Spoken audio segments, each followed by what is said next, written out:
third panel of public librarians this morning. Our first speaker on this panel is Liz Berndt-Morris. Since January 2015, Liz Berndt-Morris has been the music curator at the Boston Public Library, where she is responsible for collection development and improvement of access, reference, and outreach. She moved to Boston from Michigan, where she was the music reference librarian at Central Michigan University for 6 years.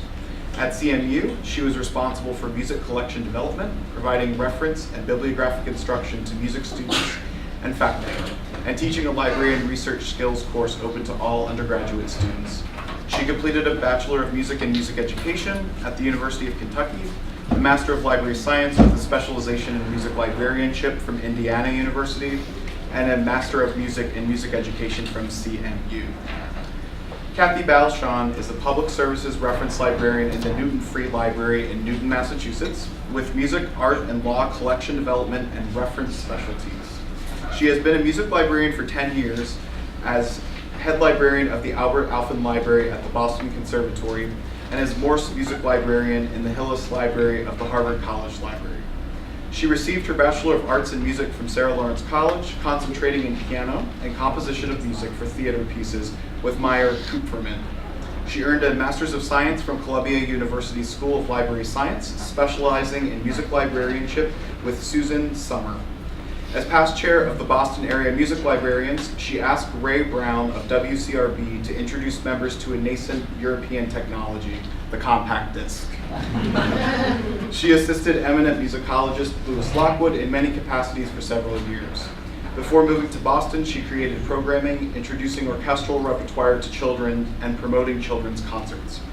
Given in library and elementary school settings, Music Tells the Tale was a summer series for the Children's Department of the Fort Lauderdale Public Library and programs throughout Broward County for the Fort Lauderdale Junior Symphony Orchestra Guild.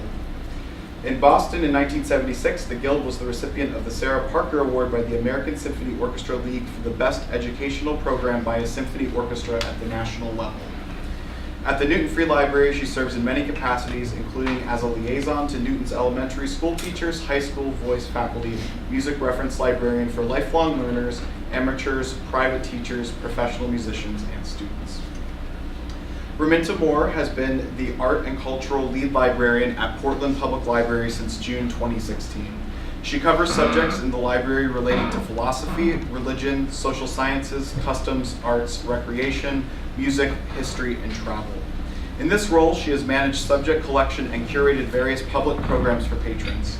Cultural program examples include the Noonday Concert Series in collaboration with the Portland Conservatory of Music, and the First Friday Jam and Sing-Along with the Portland Cultural Exchange. Since starting at PPL, she helped create and chair the library's first LGBTQ interest group.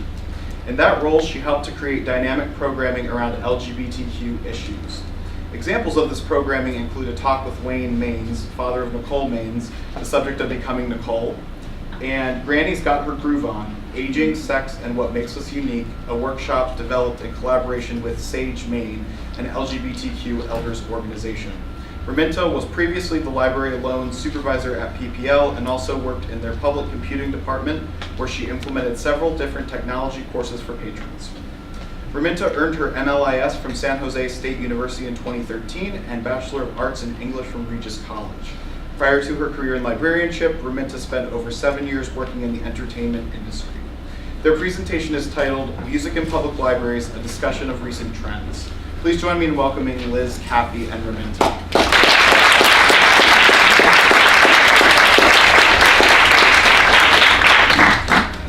Okay, so we're going to sit for this panel because we have these 3 discussion topics we're going to each talk about, but we're going to talk about each one and pass it along as we go.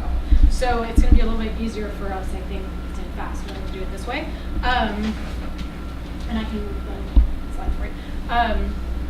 The topics that we've chosen today are based on some of the questions that at least I receive as a someone in the public library, but people are curious about what's happening, what people are using, and how we're doing outreach. So the 3 topics we're going to talk about are the varieties of music services that we each offer, the challenges that we face, and new initiatives, which is a really exciting part of the presentation.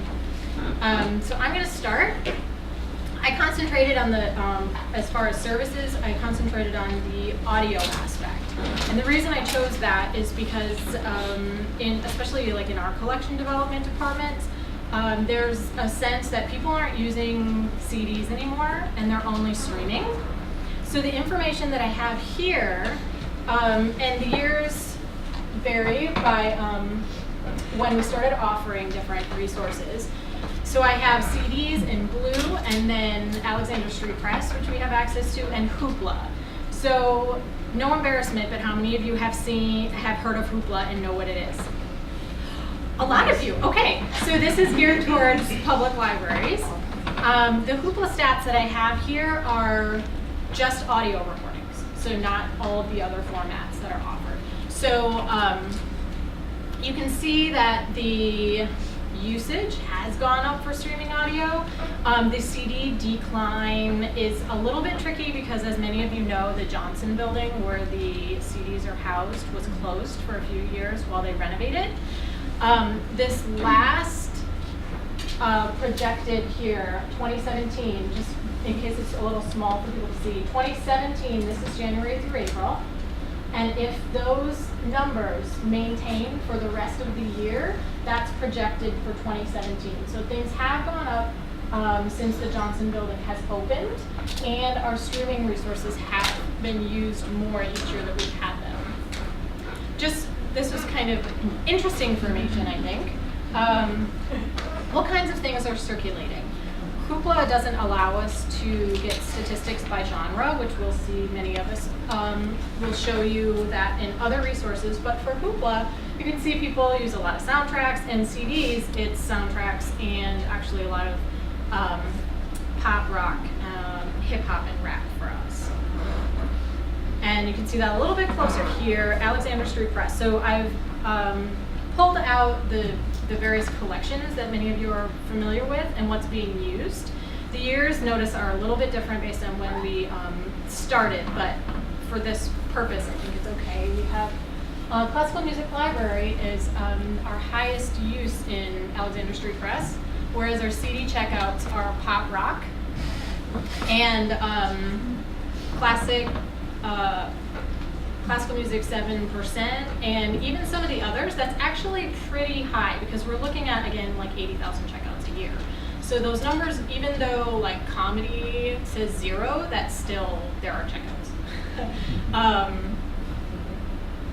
So I thought this was kind of interesting and should, I think, tell people who are buying CDs that people are still using them a lot, and the reason that I thought this was important was when we opened the Johnson building, we actually had less space for sound recordings than they initially planned. The furniture had flaws, and so they greeted about 5,000 CDs, and assumed that people weren't really checking them out, but it actually shows that people are checking them out quite a bit.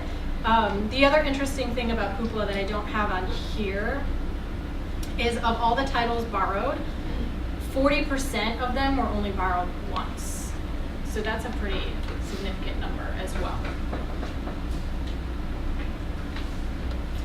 So, in Newton, the streaming and downloading of music does equal about 40% of the listening that's going on. So it's pretty intense, I would say. The CDs are combined also with the juvenile CDs, and we have a few playaways, which I didn't realize came in a music format, but there are some, and that's about 60,000 checkouts right there, over almost 61,000. And our Naxos, we have Naxos Music Library, not the Alexander Street, and that's heavily used primarily for classical. And so our Hoopla music is kind of low because it's more soundtracks and some popular. But so people don't turn to that as much for their classical music. They're using the Naxos. We have a very active score collection at over 7,600 a year, and lots of musicians, amateur and kind of pre-professional kinds of groups, and students, excuse me, teachers come in to use our performing edition more than, you'd say, study scores are used somewhat, but not as much as the actual performing editions. And once in a while, somebody will come in, the day of and say, someone in our quartet is sick. Do you have a trio that we could suggest? So we have to kind of hunt for that. And one of our new services is musical instruments, ukuleles, and that's one of the courses taught at the Newton Community Education Center. And so it's kind of been a little bit of a rage. So we're buying more ukuleles. There's a wait list of 80 people. And I just learned from a meeting the other day of our music committee, which was formed to help promote music, that the Jones Library in Amherst has a rather large loanable musical instrument collection, which started with the donation of a student of his guitar. And people kind of liked that. They got the idea that, well, if they didn't need their musical instrument, they could give it to the Jones Library.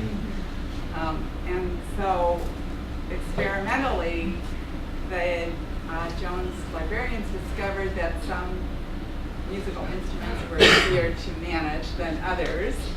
For instance, the child-sized violins could be a bit of a hazard, so they, the bridges would be broken, the strings would be on the bows would be snapped. And so they discontinued those, and they have a qualification of not being a mouth instrument. So lots of other kinds of musical instruments. And we give public instruction on how to use these databases and find them. So to compare our top popular titles with EPL, we have Leonard Cohen, Nora Jones, we have some Adele, we have Hamilton, two types. We have people like the music by the decades. So we have that now is like a series. So 58. Sometimes people are planning a 75th anniversary or 50th anniversary birthday, special birthdays, and request for that. And La La Land's kind of down there, but it's up on Hoopla. It's one of the top. Thank you. So you see it's a slightly different, some of the similar, same types, but in different order. And interestingly, say out of seven of the 14, half are soundtracks. Some pop, R&B, and fitness is very big.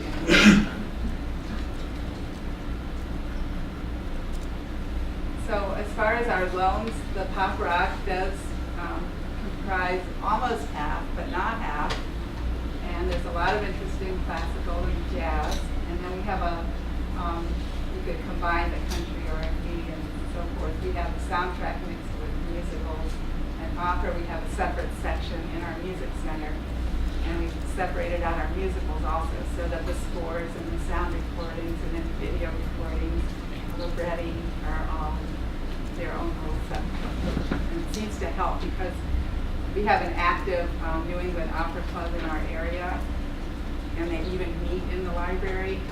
And then the high schools do a lot of musical theater performances, and the voice teacher has come in by appointment with me to arrange a session, a work session in the library for the students. So we've singled out those two areas.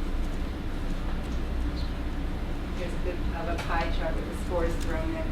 You can see how popular the scores are because they're just as much as the classical music. It kind of goes hand in hand.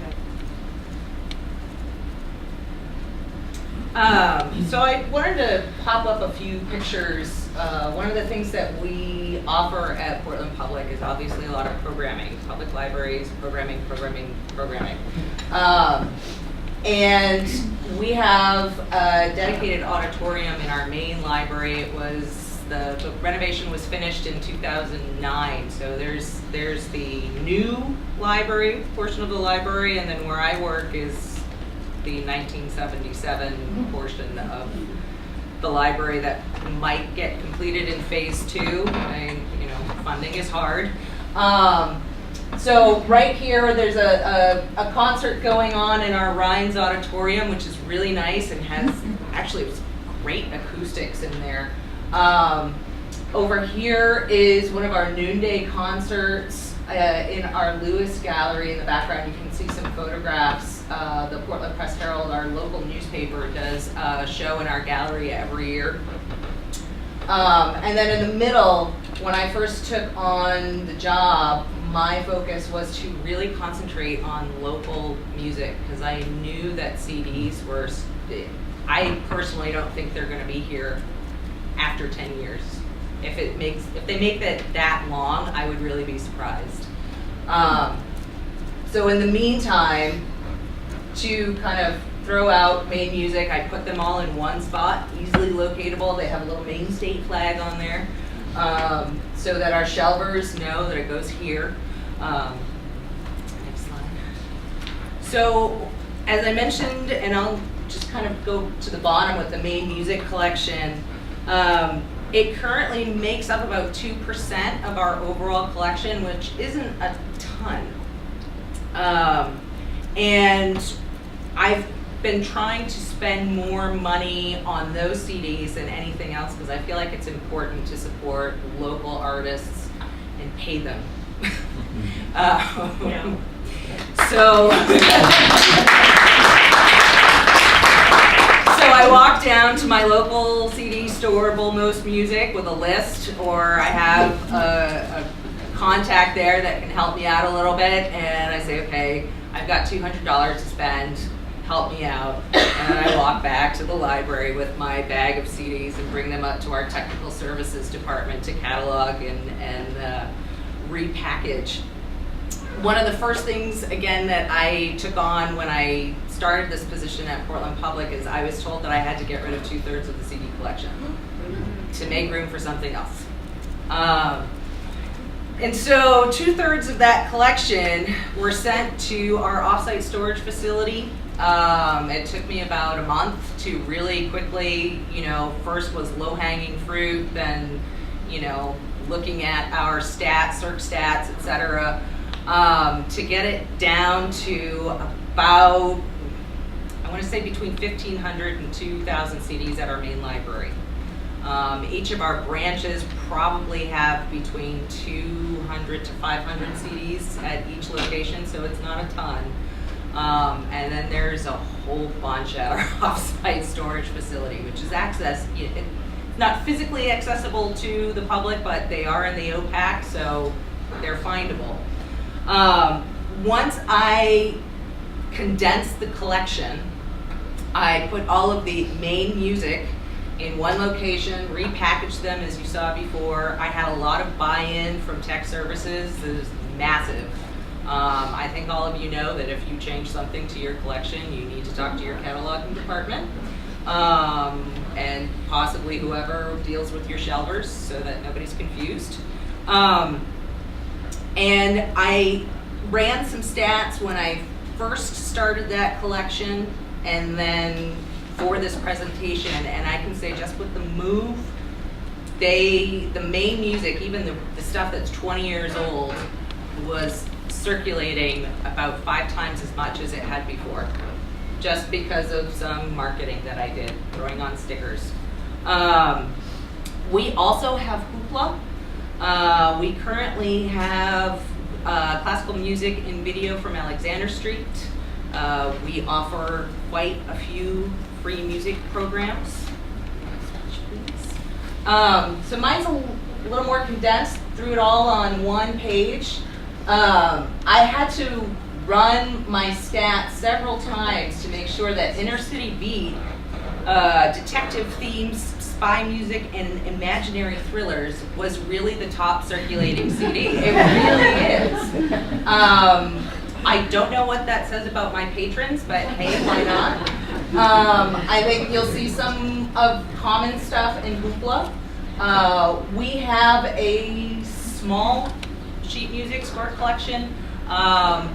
There are about 750 items And I have to say, for me personally, it's hard to get good quality sheet music that is able to circulate to my patrons. That's not just instruction stuff. I came into this position and there hadn't been any real collection management going on. I'm still working on it. So every once in a while I'll have a shelver come and they'll pull something that is literally, you know, this beautiful Mozart cantata that is just falling apart in my hands, which I'm sure a lot of you can sympathize with. Thank you. Again, some hoopla stats. And I wanted to, and I'll stand up for this, just kind of show by genre, this little bit right here, this teeny blue, that's our music. Hoopla circs, audiobooks, ebooks, comics, etc. For us, the audiobooks is the main draw. And I will talk about some problems with hoopla in the next section. We have some highlights of genres that are circling at Portland Public for CDs. I will go over some of these really, really, really large amount of call numbers in another section. I believe that when the CD collection was started in the early 90s, we had possibly an academic librarian there, because I look at some of the call numbers and I think, okay, this is the Library of Congress. This doesn't help my patrons who are used to going into a record store and don't understand what art song is, or the difference between a cantata and a sonata. Here we go. Okay, so the second question, the challenges that we face. Many of you may know that our contact information is not readily available on the website, and that's a safety concern. So it's hard to get feedback from people, especially in a large institution like VPL is about 500 employees. So if someone goes to a desk and gives feedback, I might never hear it. So that's a challenge that I've noticed.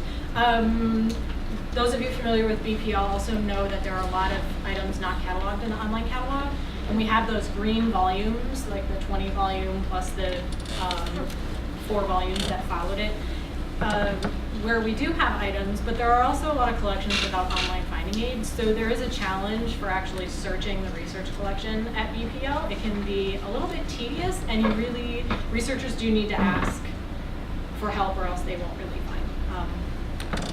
And we have a lack of archivists at BPL, so it really falls on the part of the curators to actually make the finding aids. And then the fact that our research library doesn't circulate. So I hear this a lot from people who have used the BPL collection, and what we are doing now to try and rectify that issue is when we buy new items, using trust funds, which is how the research library is purchased. The circulating library is through taxpayer dollars, and the research library is through trust funds. And when we purchase through those funds, we are now putting a sticker on many of them that say 21-day loan. So they're not rare items, they're just new items. And so they are in our research library, but people can request them and take them out. So we've been doing that since I started, or soon after I was there a few years ago, we started doing that. And another thing that you can do, for those of you who might want to borrow things in our research library, is place a request for an item that doesn't circulate, and similar to like an ILL request, and then the curator would look at the item and say, yes, there's no reason this can't go out, and then put a 21-day sticker on it, and so that it can be circulated from then on as a normal book would circulate, except it would live in our research shelves. So that's something that we are trying to get more items to be used in our collection, because there is a concern from patrons when they come to the desk and then they can't take something out. Good. Well, speaking of ILL, I spoke with our ILL librarian, we do a lot of music requests, scores, parts, and audio and video music. And she has reported back that there seems to be a growing trend of being rejected for CD requests. So I don't know, I think maybe someone could address that, but if you're receiving them back in a damaged way or just afraid to let them go. So, well, usually there's another library, so we just keep trying and eventually and then we have one particular patron who loves to go to concerts at conservatories and new music groups around Boston, and then he'll call up and want a recording of that, or more works by that composer, and they're just not available. When best I can find sometimes is an in-house recording of a concert at NEC, possibly. So I don't know if there's a way to make those available, and also he's just newly able to use a computer, so that wasn't an option either. A lot of times I can fill in with an Access Music Library until the patron is ready to take that next step, kind of stuff. Then we have challenges, I guess, getting the Access Music Library out as far as a possibility for people to use for listening, because people tend to have their own sources with Spotify, Pandora, Apple, I think. Hoopla has very limited searching problems for more complex searching. If it's readily available to an author title, that's great. So we had a survey going. I don't know if did you look on the thing? We did take a survey for patron feedback to see what challenges they wondered about. We formed a new music center about 2 years ago, and so we just took a survey to find out if it's organized in a friendly way for them, or would they have other choices. It's not there. Okay. It's not there. Okay. Well, I can describe it. No, to people like having all the related materials together, the way we did for the music for the Opera Center and the Musical Theater Center, or do they prefer just separate? Jazz by itself, CDs all by themselves, so not interfering with the scores and books. So we seem to like to be separated more often. And some of the comments were mostly they could find something else of interest, and they were pretty happy with the setup. And some people are really excited about it, because they love music, and you have quite a lot of music. So one of the things that we've been talking a lot about is Hoopla. For Portland Public Library, it's becoming unsustainable. It is a cost per use model. However, our patrons really like it. So it's very difficult for us because it's one of the few products out there that has all of the things that I showed you before. It's got audiobooks, it's got comic books, it's got TV, it's got movies, it's got everything. But it's expensive. In August of 2016, we cut back our Hoopla budget because people were hitting the max at 8 a.m., which is also just not sustainable. And then we had to do it again in February. And so we're able to limit the amount of money on things that we can use. Luckily for us, CDs were not affected by our cutbacks in Hoopla, or music rather, because I believe the cost per use on the CDs is less than $2, where others are, up and up and up, and that's a hit every time. Another issue with us that hasn't affected us too much is that Portland Public Library is the area reference and research center for our district. So Maine is made up of 3 districts, the Southern Maine Library District, Northern Maine Library District, and the Eastern Maine Library District. And these districts have academic and public libraries in there. I believe that school libraries are coming in soon. PPL is also the hub of interlibrary loan. So I understand the AV issue quite personally, as being the former supervisor and head of interlibrary loan at PPL.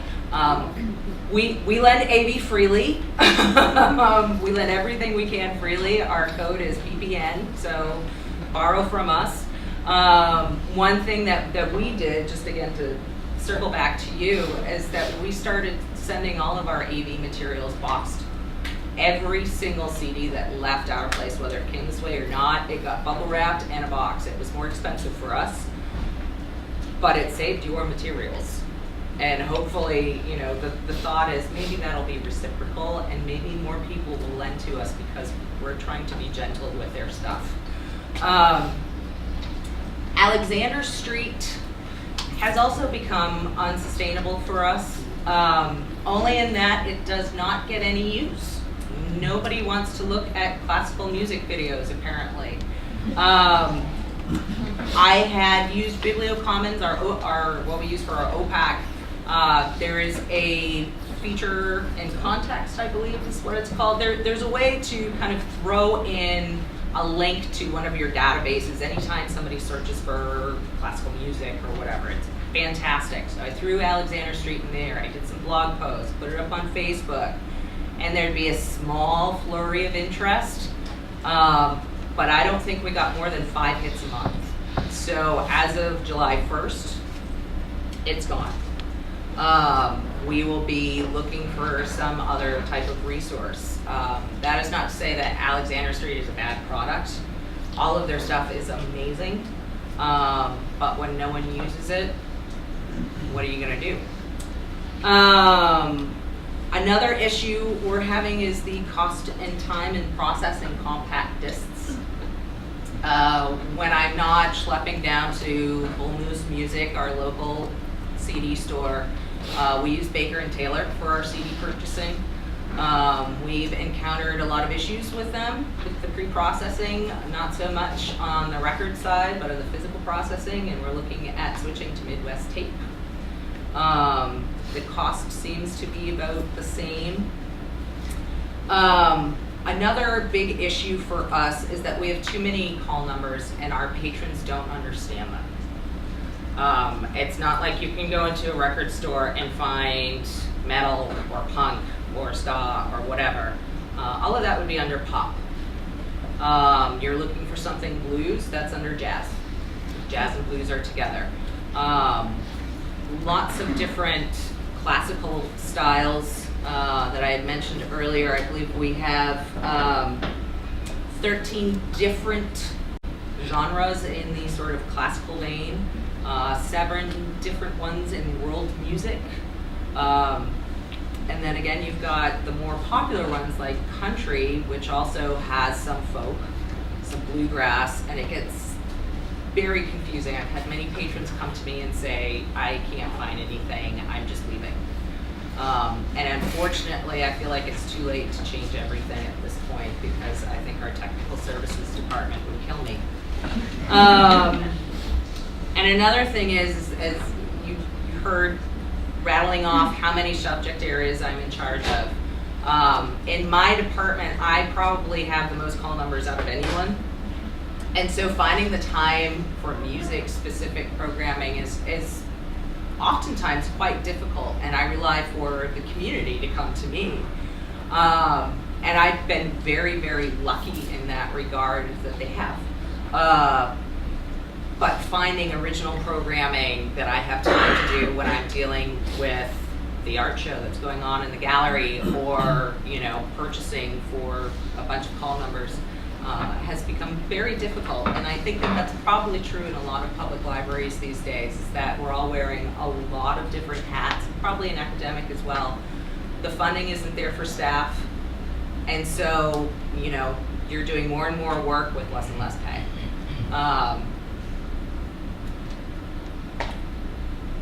Okay, so we're kind of running a little short on time, so I'm going to try and go through these a little bit quickly.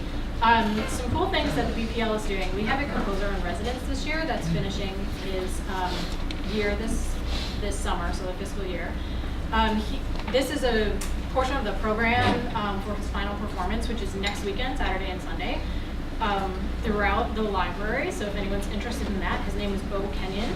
And they hope to have another composer in residence, not this year, but the following year, so every other year. The concerts in the courtyard, many of you are familiar with. Wednesday nights are Berkeley students, and Fridays are other local musicians. We have partnerships, so there's an application process for being a partner with the library, and currently we have the Boston Lyric Opera, Berkeley, and starting this coming fiscal year, we will have, starting the fall, the Boston Phil. So Benjamin Zander's going to do some master classes, and they'll do performances in the branches. The UMass Boston Hip Hop Archive, if anyone's interested in that, I would love to talk to you about it. That started last year, where they wanted to use our contacts with the Digital Commonwealth and have demo tapes put in the Digital Commonwealth. And so now myself and another programming person, public services person, help them write a grant so that BPL can do programming as part of the Hip Hop Archive. And so they will have more events this year related to that and gathering local hip hop stories. And then public instruction. So I do teach classes at BPL, although there are many more beyond what I do. The estimate I was given was about 50 classes a month that are offered at BPL, and with the branches, it's close to 65 or 70. So that's a lot of classes. And the ones that we do in arts, we offer streaming audio classes and using particular resources, and then specific to events and exhibits that are happening. The other, it's out of order, is we have bibliocommons. So we can make lists similar to like research guides, but we can make lists related to either a specific month, an event, an exhibit, things that are trends or things that are happening in the library. So there are lists that people can stumble upon in our catalog. There you go. Good. Okay, so I mentioned the music center that we now have, which was a massive effort about 2 years ago, collecting our music CDs from the third floor, our music scores from the second floor, books from a different part of the second floor, and so forth and so on, buying different furniture and so forth, and putting reference desks there for help.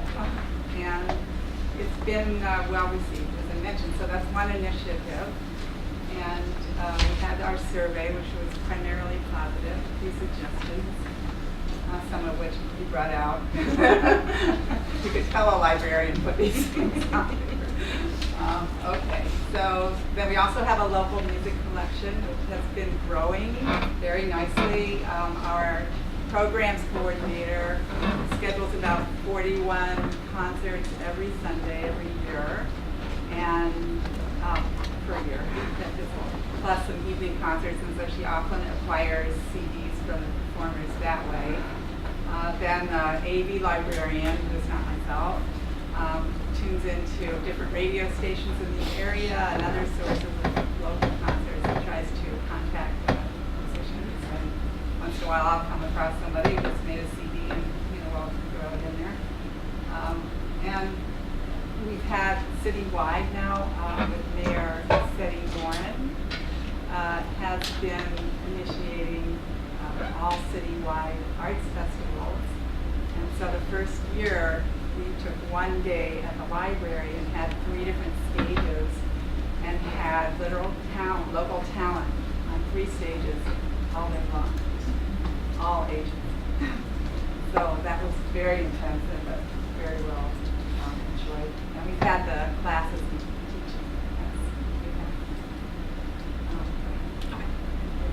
And so we promoted through our Sunday concerts, arts festivals, library resources, public and student classes and tours, and these are just some of the classes that we've had and some of our events in the city.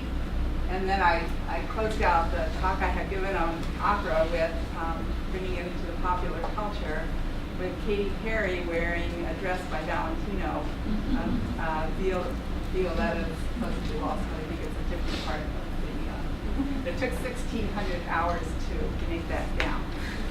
All hand woven, embroidered, stacking.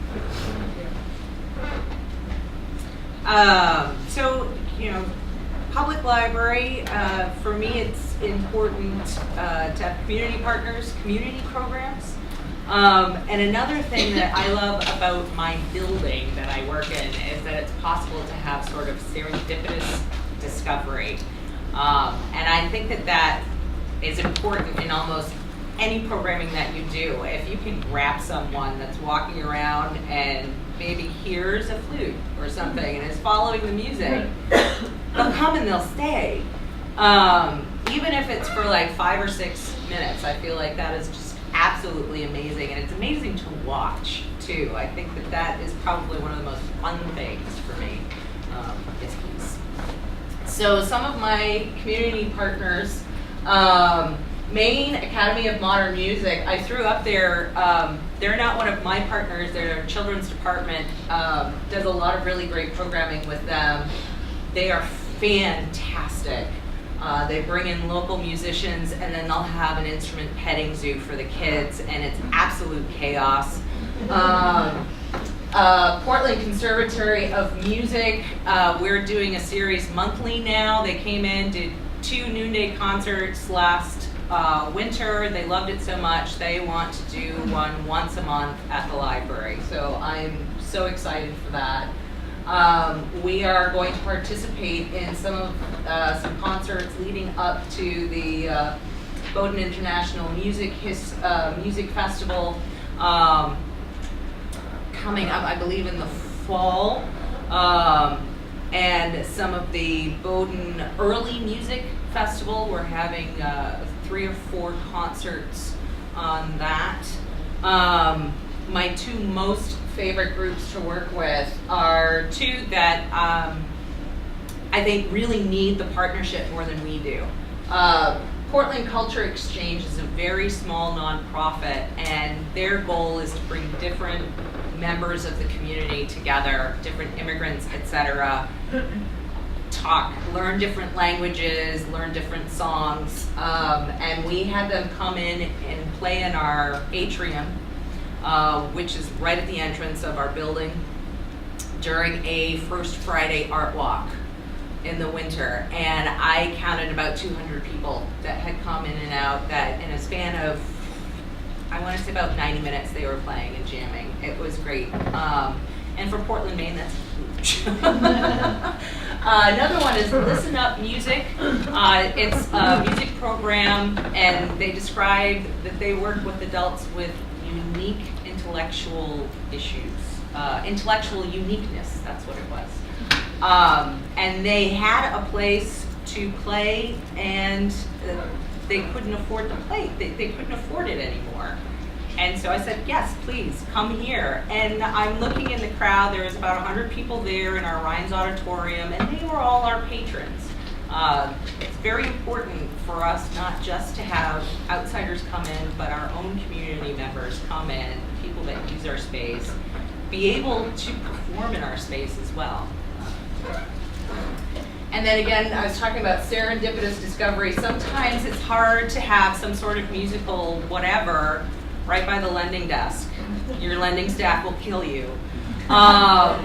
We had the person that preceded me was the musician. He had a master's in music ethnology. Some of you may know him, Tom Wilsbach. Great guy, fantastic fiddle player. And he would come in with his Irish music band and play in different locations throughout the library. And we basically called it, I'm not going to remember what it was called at the moment, but it was part of the sort of a serendipitous discovery. And so I've been putting people in different locations in the gallery, which is not generally a concert space. What's nice about that is that it's on the lower level and the music just lifts upwards. We're a 4-floor building and you can hear the music up into the 3rd floor. And it's not oppressive, it's just this sort of pleasant sound. And then you watch all of these people come in who wouldn't normally come and stop and listen. And then here's our Portland Cultural Exchange playing in our atrium, and they just had a great time. And that's it.